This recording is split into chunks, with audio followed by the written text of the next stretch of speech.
버리고 갈 것만 남아서 참 홀가분하다. 박경희. 산다는 것. 체하면 바늘로 손톱밑 찔러서 피내고 감기 들면 바쁜 듯이 뜰 안을 왔다 갔다. 상처나면 소독하고 밴드 하나 붙이고 정말 병원에는 가기 싫었다. 약도 죽어라고 안 먹었다. 인명재천, 나를 달래는데 그보다 생광스러운 말이 또 있었을까. 80이 가까워지고 어느 날부터 아침마다 나는 혈압약을 꼬박꼬박 먹게 되었다. 어쩐지 민망하고 부끄러웠다. 다쳐서 입원했을 때 발견이 된 고혈압인데 모르고 지냈으면 그럭저럭 세월이 갔을까? 눈도 한쪽은 백내장이라 수술했고 다른 한쪽은 치유가 안 된다는 황반머라는 병. 초점이 맞지 않아서 곧잘 비틀거린다. 하지만 억울할 것 하나도 없다. 남보다 더 살았으니 당연하지. 속박과 가난의 세월. 그렇게도 많은 눈물을 흘렸건만 청춘은 너무나 짧고 아름다웠다. 잔잔해진 눈으로 뒤돌아보는 청춘은 너무나 짧고 아름다웠다. 젊은 날에는 왜 그것이 보이지 않았을까?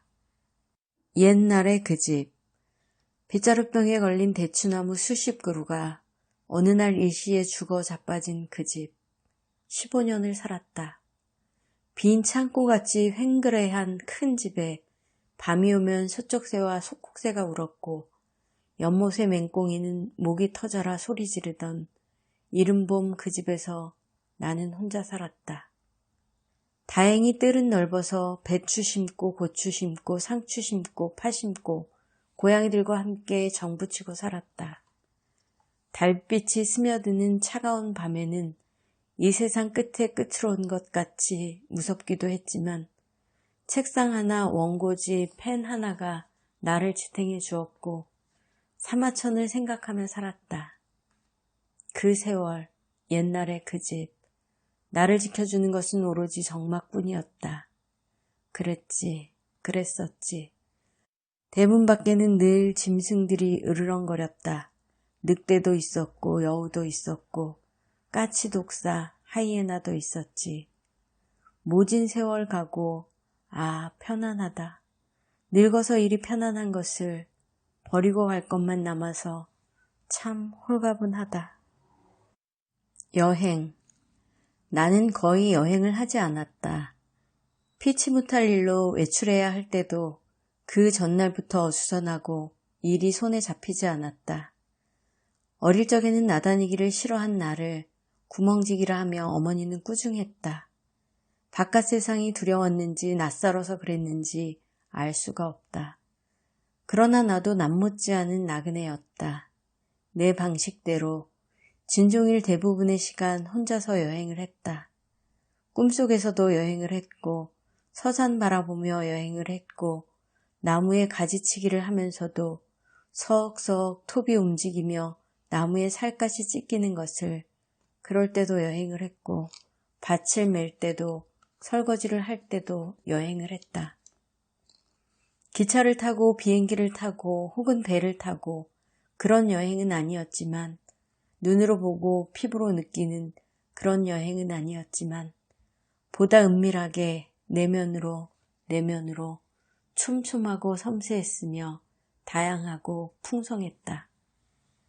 행선지도 있었고 기착지도 있었다. 바이칼 호수도 있었으며 밤하늘의 별이 크다는 사하라 사막, 작가이기도 했던 어떤 여자가 사막을 건너면서 신의 계시를 받아 메트르니히와 러시아 황제 사이를 오가며 신송동맹을 주선했다는 사연이 있는 그 별이 큰 사막의 밤하늘, 히말라야의 짐진 노새와 야크의 슬픈 풍경, 마음의 여행이든 현실의 여행이든 사라졌다간 되돌아오기도 하는 기억의 눈보라. 안개이며 구름이며 몽환이긴 매일 밤. 다만 내 글 모두가 정처 없던 그 여행기, 여행의 기록일 것이다. 천성. 남이 싫어하는 것을 나는 안 했다. 결벅증, 자존심이라고나 할까? 내가 싫은 일도 나는 하지 않았다. 못된 오만과 이기심이었을 것이다. 나를 반기지 않는 친척이나 친구 집에는 발걸음을 끊었다. 자식들이라고 예외는 아니었다. 싫은 일에 대한 병적인 거부는 의지보다 감정이 강하여 어쩔 수 없었다.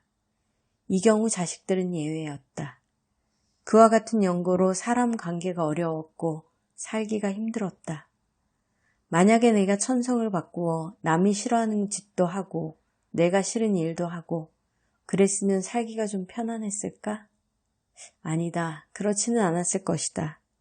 삶은 훨씬 더 고달팠을 것이며 지레지셔서 명줄이 줄었을 것이다.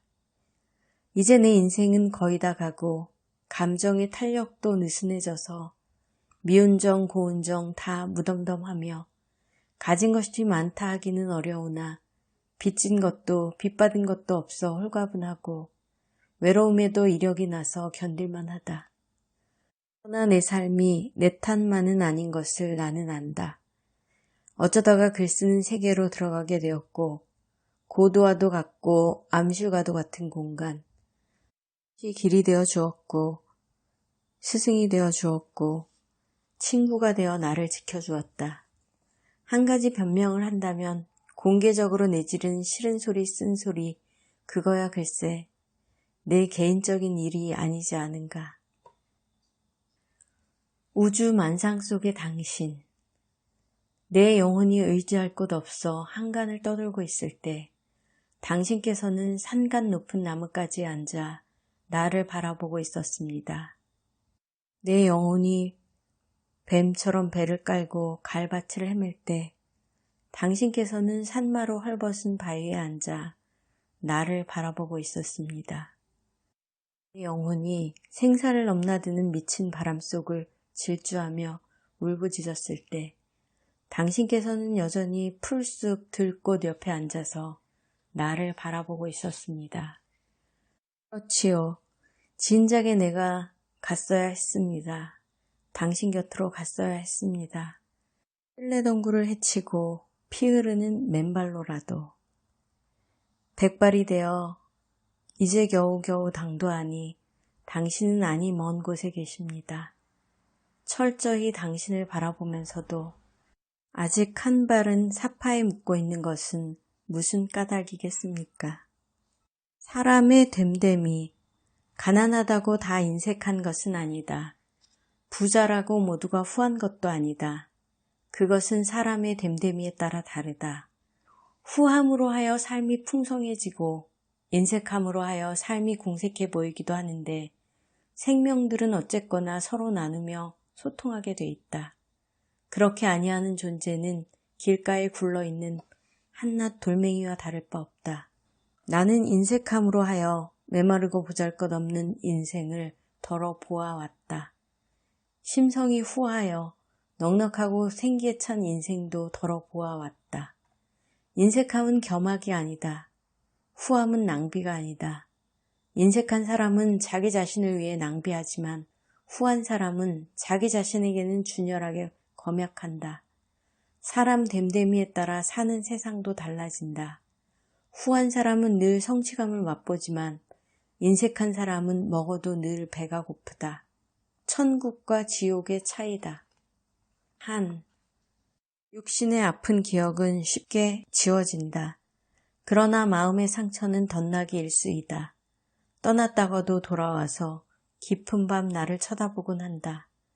나를 쳐다볼 뿐만 아니라 때론 슬프게 흐느끼고 때론 분노로 떨게 하고 절망을 안겨주기도 한다. 육신의 아픔은 감각이지만 마음의 상처는 삶의 본질과 닿아 있기 때문일까? 그것을 한이라 하는가? 연민, 갈대 꺾고 지붕 얹고 새들과 함께 살고 싶어. 수말리 장천, 작은 날개 하나로 날아온 철새들. 보리 심고 밀 심어서 새들과 나누며 살고 싶어. 수많은 줄령 넘어 어미와 새끼가 날아앉은 강가. 밀렵꾼 손목 부러뜨리고 새들을 지켜주며 살고 싶어. 전선에 앉아 한숨 돌리면서 물 한 모금 미랄 하나 꿈꾸는 새야. 버리고 갈 것만 남아서 참